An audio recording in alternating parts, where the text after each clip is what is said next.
A very gracious welcome to the enlightened youth of this country. I'm Anam from the platform of Pencil Box Education. I want to welcome you to the Hindu Newspaper Analysis. Today is 1st September 2018. So what are we waiting for? Here we go.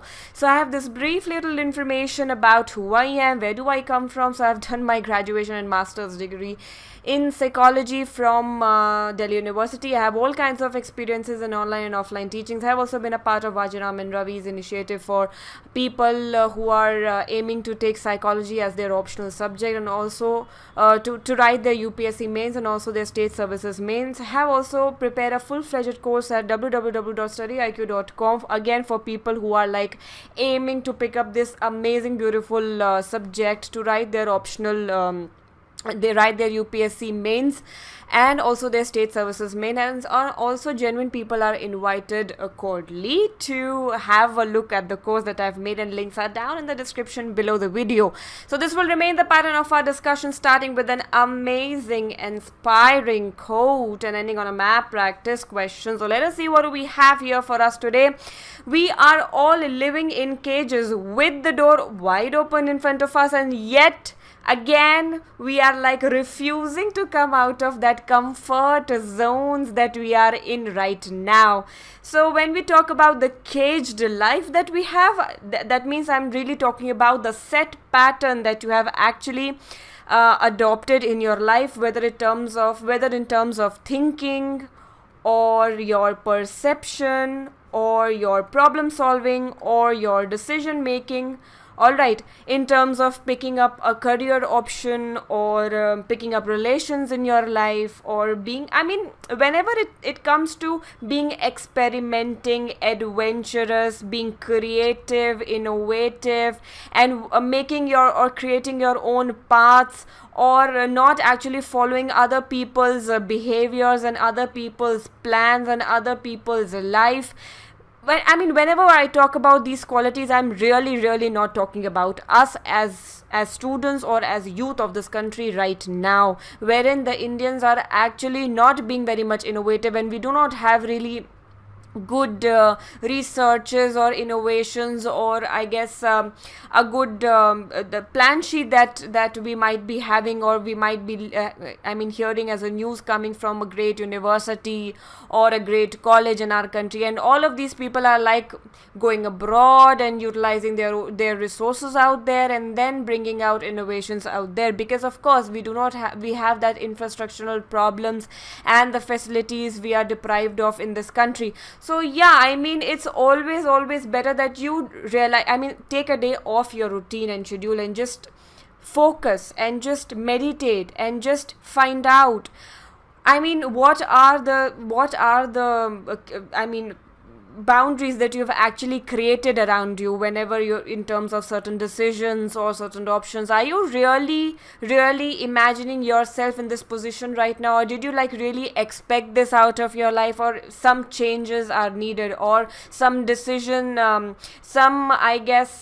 revision of decisions are required right now? So that's really important for you to keep on realizing and keep a check on all those caged compartments that you have in your life. And I really want you to fly in the open sky and be a free bird and just keep on exploring and be adventurous and experimenting, even when it comes to having your preparation done for UPSC or your other services that you are actually aiming for. Be really innovative, be really creative, and at the end you'll be actually judged for that whenever you are writing an answer in your main. So you need to be really creative and unique in terms of other people writing the same answer. So yeah, innovation, being creative and experimenting and adventurous is something which I really expect out of the students who are actually being associated to Pencil Box Education. So this is how you're going to subscribe to our channel and hit that bell icon so that you never miss an update from us.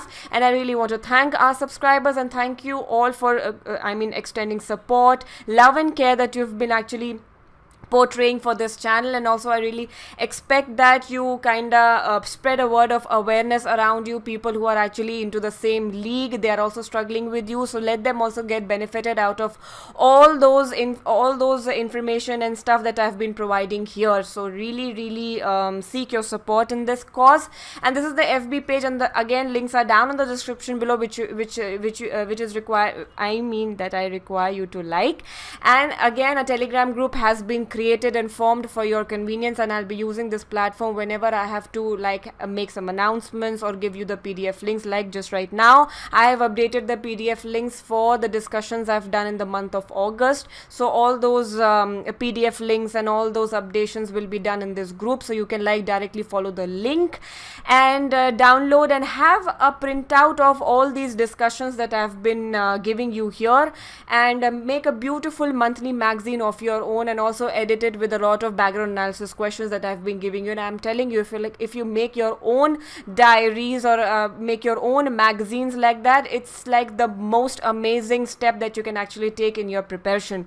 So let us see what couple of editorials we have for us today here. The first article is actually talking about the sedition charges which has been imposed upon a lot of lawyers, a lot of writers, a lot of columnists, a lot of newspaper article writers, a lot of NGO workers, a lot of speakers, a lot of leftist movement people. So yeah, we do have a couple of points out of this articles which really awaits our speculation. The second article talks about the submerging markets. It really talks about the recent depreciation of rupee value in front of dollars, and it has really $1 is equal to 71 rupees. That has been actually noted so far. So what are the repercussions behind it, and what are the costs that we have to pay whenever the rupee is actually depreciating, and some of the background analysis thing we'll be doing after going through that article. So yeah, we'll be focusing upon it as well. Also, we have a summit, an informal, or we can say a formal talk meet kind of thing, which is really awaited on 6th September, that we'll be seeing in news headlines. Between India and USA, between Sushma Swaraj or maybe defense minister and to their counterparts in United States of America. So we have couple of sentences, couple of points to focus and to actually anticipate the meet of. So we'll be focusing upon this as well. Plus the next article talks about story of a leaking ship. Here we talk about the problems of tourism industry in Andaman and Nicobar, and recent Niti Aayog's programs and propagandas and promises which Niti Aayog has actually made to the government of Andaman and Nicobar, and also some surprising facts which we really need to focus upon. So yeah, we'll be talking about this article as well.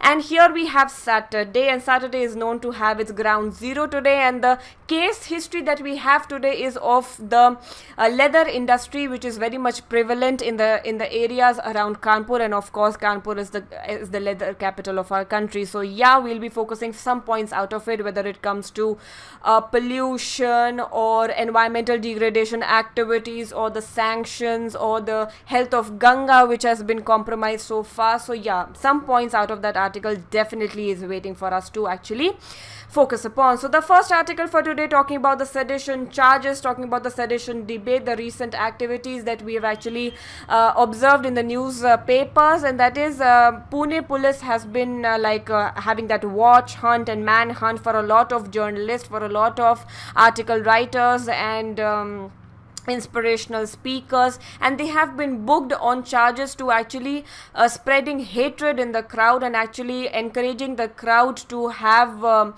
ill feelings towards the government, to have marches done, or the shutdowns, or the crackdowns, or the protest, or the violent protest which we have been seeing, whether it comes to Maratha community asking for reservations, or we have the Koregaon violence that we had just witnessed in the beginning of this year, or when we talk about mob lynchings, or we talk about the the recent JNU crackdowns in terms of a lot of people who have been speaking very much freely against the government and their policies and their propaganda. So whenever we have this free voice coming out of the crowd and like standing up and questioning the government, and then we have the government taking down on them and being very much rebellious and being very much having that censorship being carried out in the country to shut down these voices then and there, so that we do not have the news getting spread of a lot of realities of politics that we have in our country. So we have this very astonishing part in the IPC, that is section 124 of the Indian Penal Code, which actually has been followed from the colonial era of the Britishers, whereas the surprising fact is that Britishers have actually extended support to abolish this very much provision from their IPCs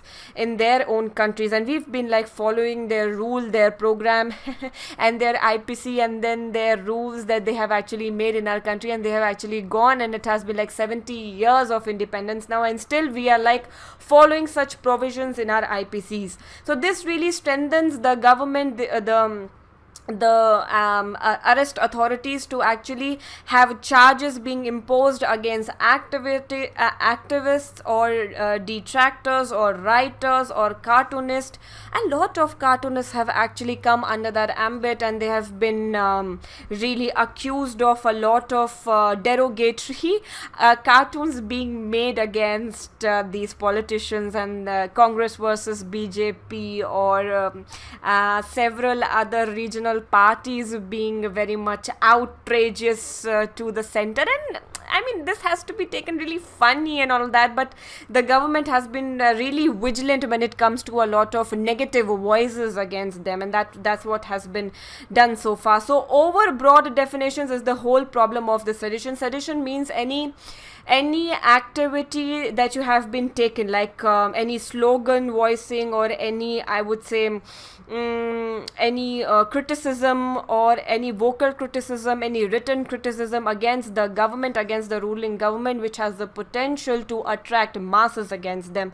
So that has been termed sedition. And also all of the anti-nationalist activities. For example, I just take to a very national platform and I speak about Pakistan or condemn all the activities which Indian governments have been taking up, and I talk about Azad Kashmir. So these talks will be actually counted under the heading of being anti-nationalist in activities or anti-nationalist in feelings. So whenever such speeches have been made or articles have been written or any I would say any measure has been taken to elicit the crowd against the government, so this has been termed under the heading of being seditious. So it is very much of I would say very much of an act of I guess it is like that a galti. It is like that being seditious is like it is a punishable offense, and then you'll be like booked with a lot of charges and with a lot of heavy penalties or fines on you. So that's what the article writer has been telling us, that has been really I mean spreading awareness about it, that we really need certain laws, we really need certain awareness regarding sedition, and we need a definition regarding it. We cannot really have a broad definition on it. We need to have certain catchwords, certain vocabulary defining what is seditious and what is not seditious, and it really has to have a very great balance whenever we talk about freedom of speech and expression, which has been enshrined under the Article 19 and all those 6 fundamental rights that have been granted, being a part of the citizen, being granted the citizenship of country of India. So I mean, a fair balance is very much appreciated. I mean, do not really be very much rebellious as well. Do not have the physical harm being done to the government. Do not actually engage in violent activities, but yeah, peaceful gathering, peaceful protest. And I mean, whenever the government is trying to have that control over journalism, control over publications and all of that, so we are like, will be in near future, if this continues, will be compared to other countries of West Asia. That's the like bottom line to all of that. So yeah, we do need the revision being done to the section 124 of IPC. That's what the article writer has been trying to tell us. The second article talks about the submerging markets. It talks about the recent depreciating value of rupee against dollar, and it has been like marked to this number, that is 71, that is $1 is equal to 71 rupees, and this has been like termed as 10%. Rupee has lost its 10% of its value against dollar and has become the worst performing currency in Asia so far. And we have countries like Turkish lira or Argentina peso or African rand, which have been suffering really bad along with the Indian rupee so far. So whenever we talk about such incidences, we have to really focus upon the point that the United States of America has actually taken up policies to promote the American interest first, and that's wherein we say that they have like invited moves such as raising interest rates or tightening the liquidity of their currency in the market. So whenever the numbers are going down, all right, the demands are coming up, that's wherein we say that its importance has been increased in the market, and that's wherein the prices have increased. And when their prices have increased, our value has decreased. So that's wherein the entire scenario is actually revolving around that. So the emerging market, the developing economies like India or other countries who are on the path of development already, so the depreciation problem has been associated with the higher inflation also being witnessed in the country. So whenever we are talking about depreciation, it is the first fact as a part of background analysis thing is that it has been caused by market forces and not by the decision being taken by the central banks or stuff like that. So it is one confusion that we have to actually erase right now, that it has been caused, or the reason has been in the market forces, international market forces most probably. So depreciation has been caused by the market forces. So whenever I talk about depreciation, it is like for $1 you have to pay 55 rupees, for example, which was like the normal rate so far. I mean, it was the maintained rate, like around 55 to 60 was the maintained rate. So for example, you are going there to United States of America and you are buying a bottle of water for $1. So it is like when you convert it in your own currency, it is like 60 rupees you have actually given to that shop to buy that bottle of water. So now after the depreciation, that $1 is now costing you 71 rupees. So of course this is like that loss to you, loss of around 10 to 12 rupees to you.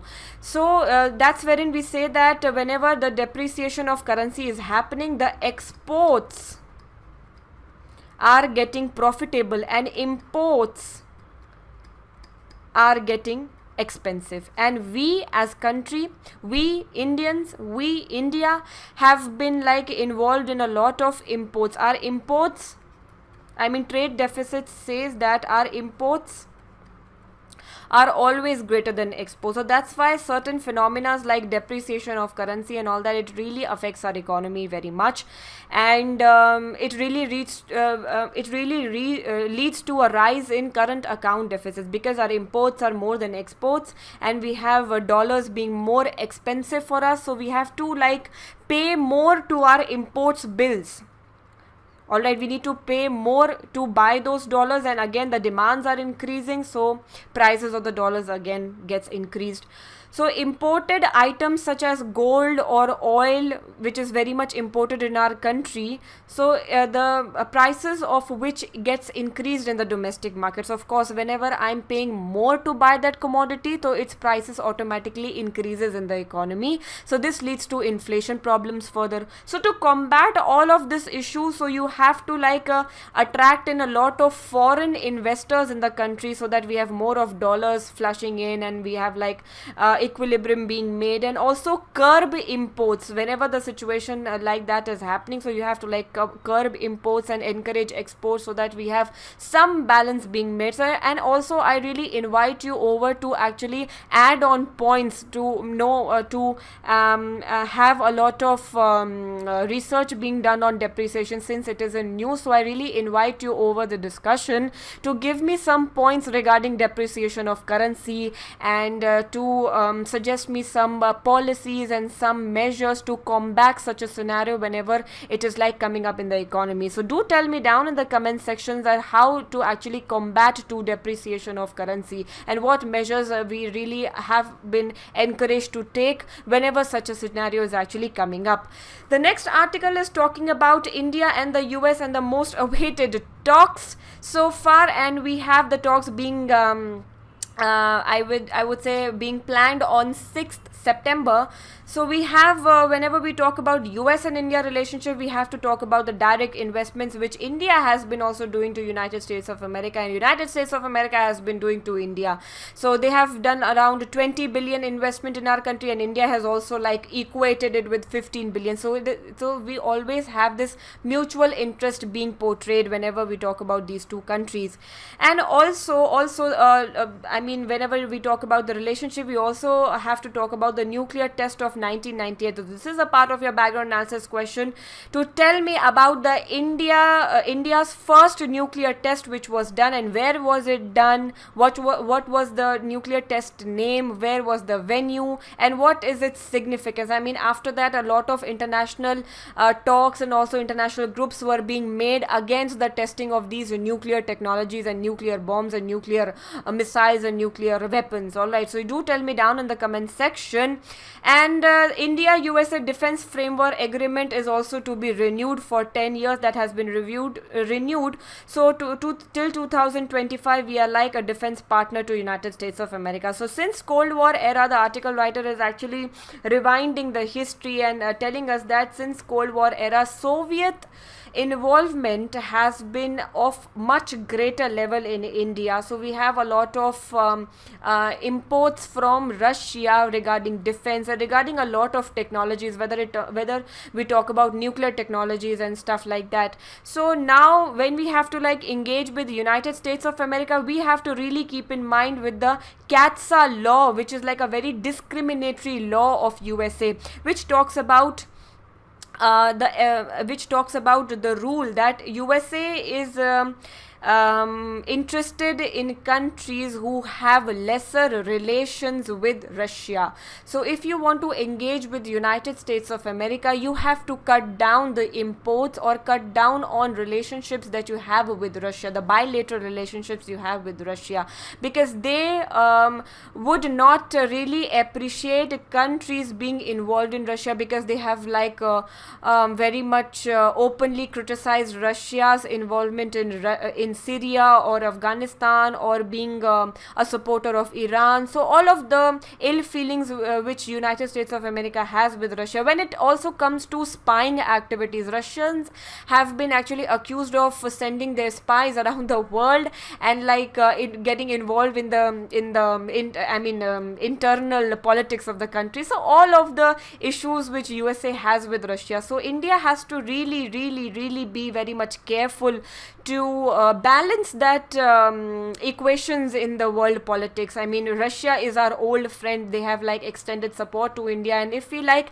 alienate them further and get very much inclined toward USA and their policies and their promises, then we are like alienating an old friend. So I mean we have been doing that, and uska repercussion we have actually faced, and that is increased military drills with Pakistan. They have actually engaged. I mean, Russian armies have been doing military exercises with Pakistan, and the new friendship that we have been like witnessing with our neighborhood, and they have like compromised the relationship with us because of our increased inclination towards USA. So that's what the article writer has been like telling or making this point, that you have to like balance that power, and we are the advocate of NATO, that we do not have to really be a part or be a chela or chamcha of any other big power. We have to maintain our sovereignty, we have to maintain our individuality, and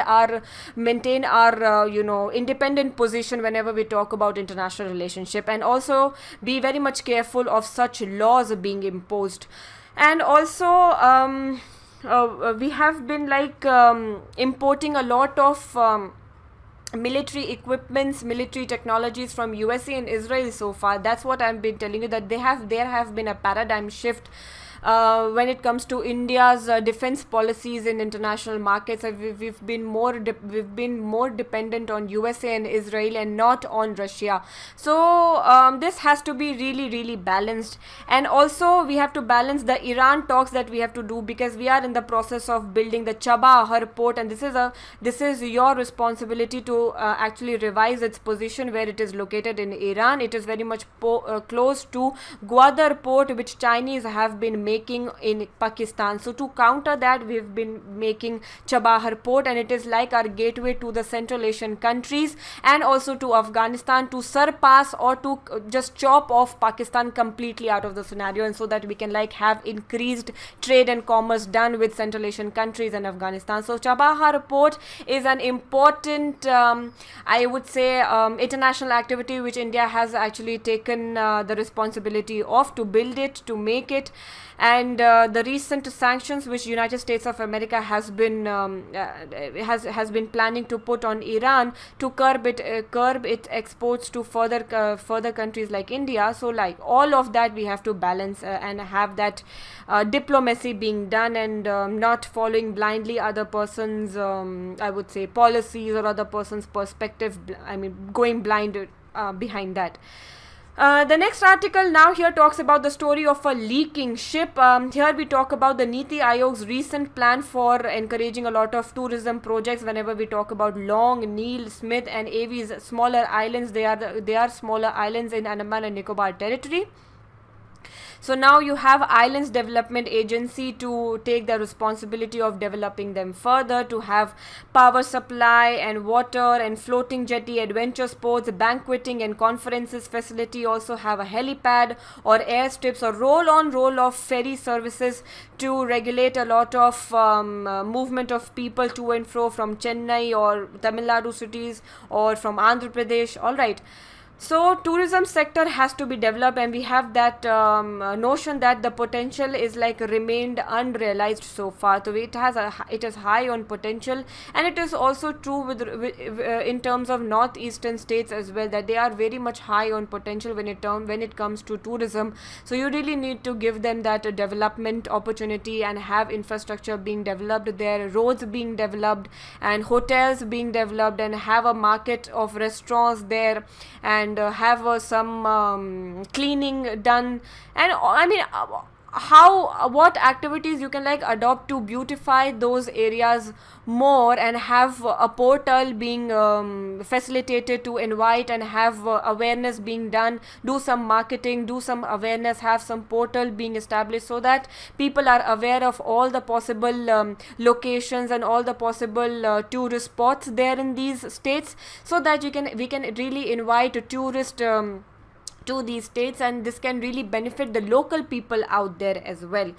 So this is very much in contrast. Now the article writer is also saying that this is very much in contrast to a lot of policies and plans, and you really need to first handle the ground realities there. Situations like safe and reliable affordable ship travel. I mean, a lot of instances we've like witnessed whenever we talk about the ferry services intra island. I mean, in between the island there have been news coming up that a lot of times the boats have been like found to be having that hole, and then fishermen have drowned, and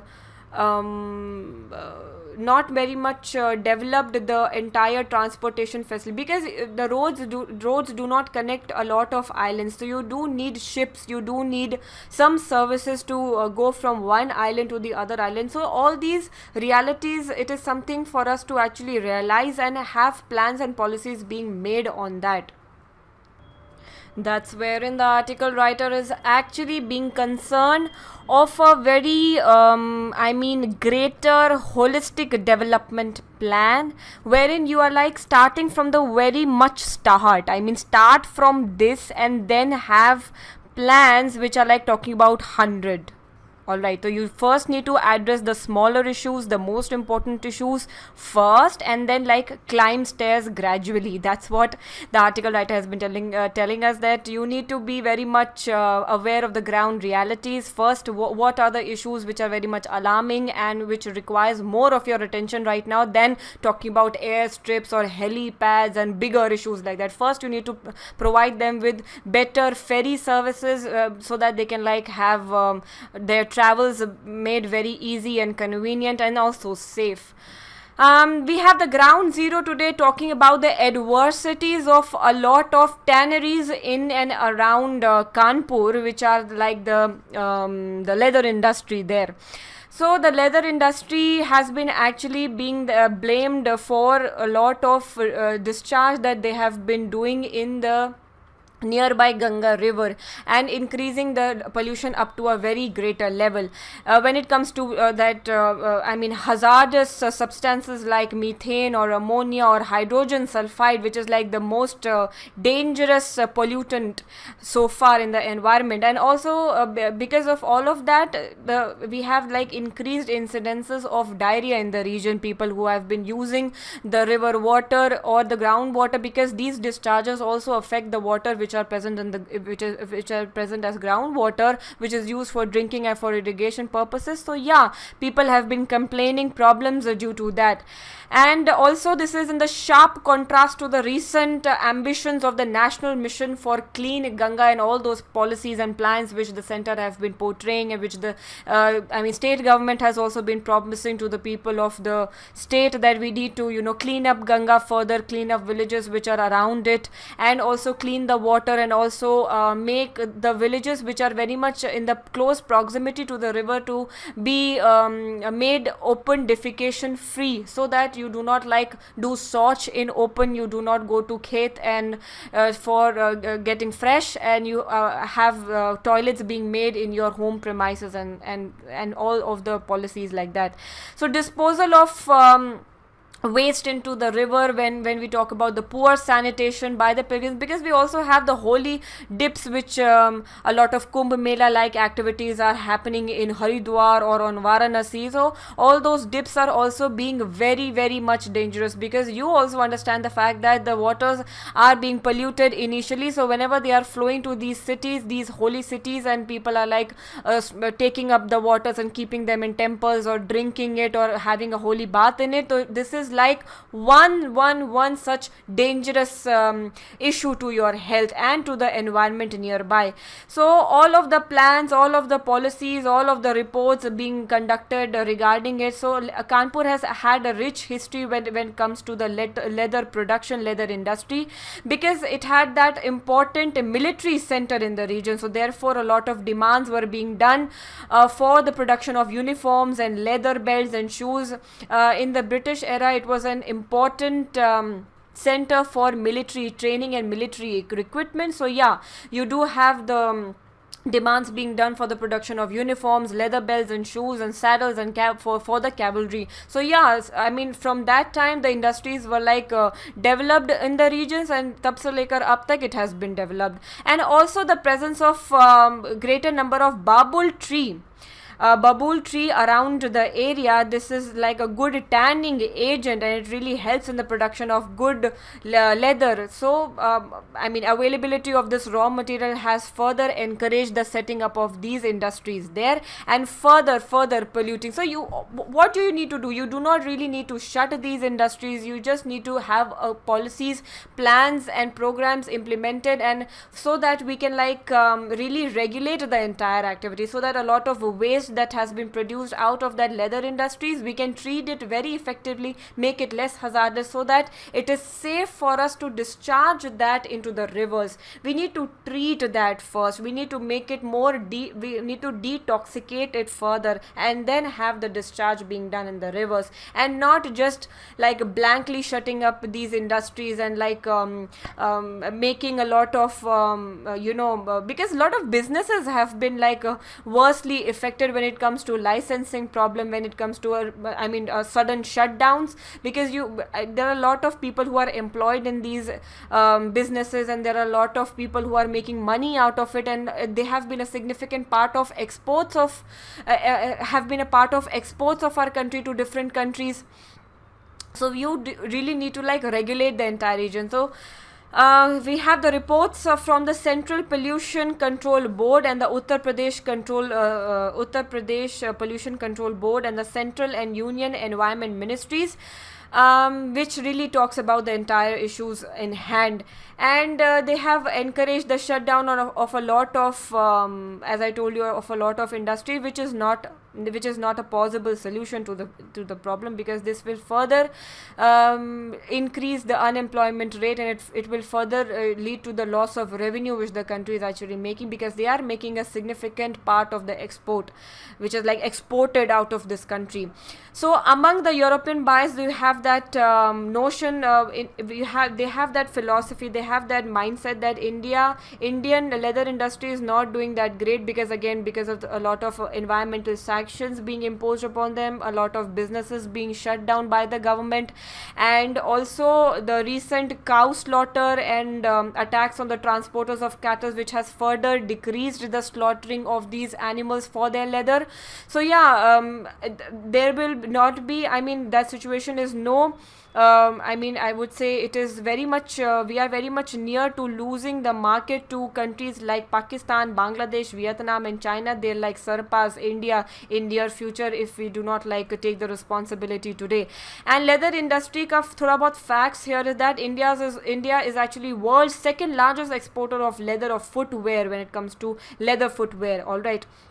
So we have this great history and huge market and huge reputation that we have been enjoying. So you do not really need to shut down these businesses, shut down these factories overnight. You just need a regulation being done. You just need to have some policies and plans being implemented, so that you have like efficiently you treat those, because if you like shut them completely up to you, obviously you have a lot of jobs which the people will actually be losing, and then it will be like bad decision for the economy for the long run. Here we have certain decisions coming up and all that dilemma which Supreme Court has been facing so far, whether it comes to the age marriage bar. Like if right now for females it is 18 and for males it is 21. And that has been kept as age bar. So it is like a discriminatory policy that women has to be like younger than males, and it is not very much important for a female to get graduated, but for a male it is very important to have a graduation degree specifically for marriage, because it is like preferring the male's career more over the female. So yeah, you do need to increase both their ages to 21 or decrease the boys' age to 18. So have a very much gender equality kind of thing in that. The second thing here is talking about again the stereotype that female has to be like smaller than males.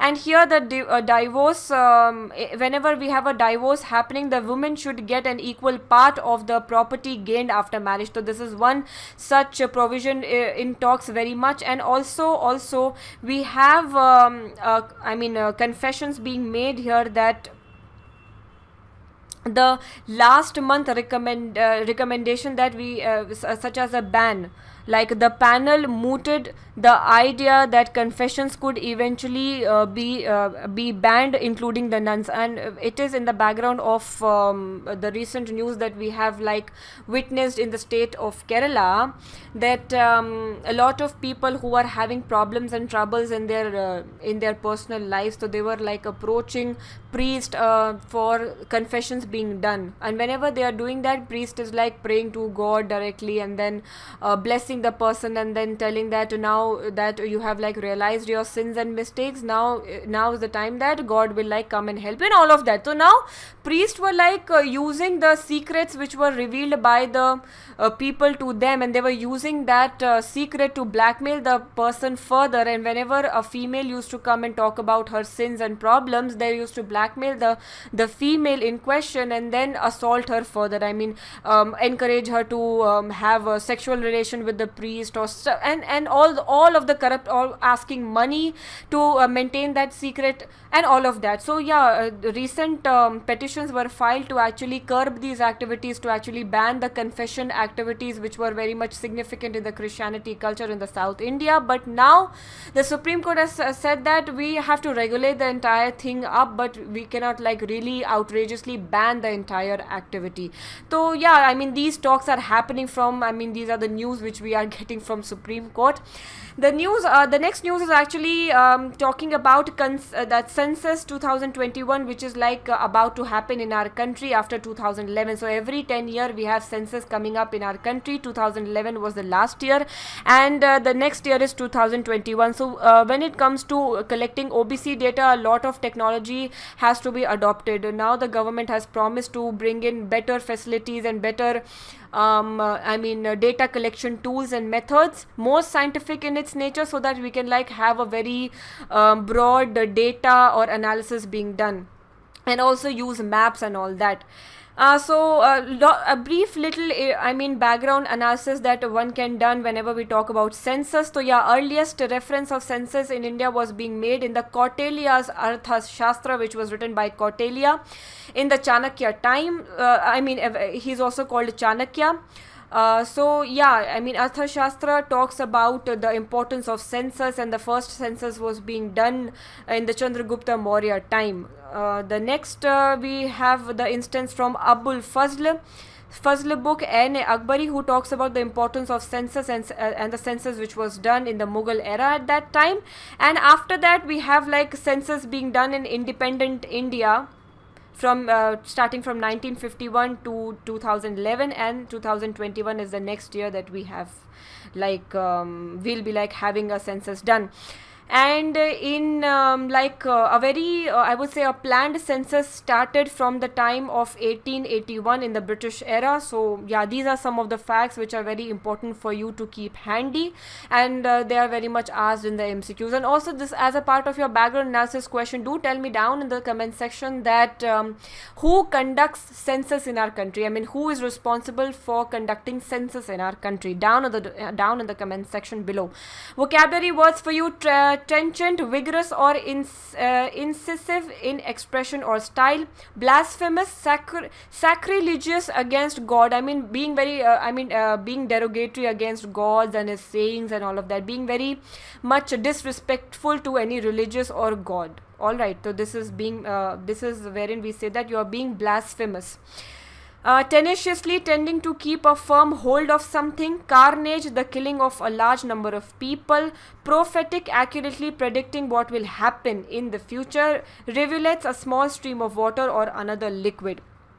As a part of your map practice today, you have continent Asia, country Lebanon, and you're very requested to locate these on the physical map of Lebanon: Bekaa Valley, Lebanon Mountains, Anti-Lebanon Mountains, Orontes River, and the capital Beirut. You need to locate it effectively on the world map.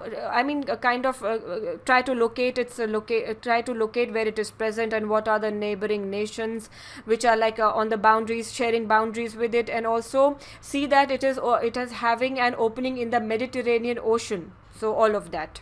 So kindly just have some map practice done today.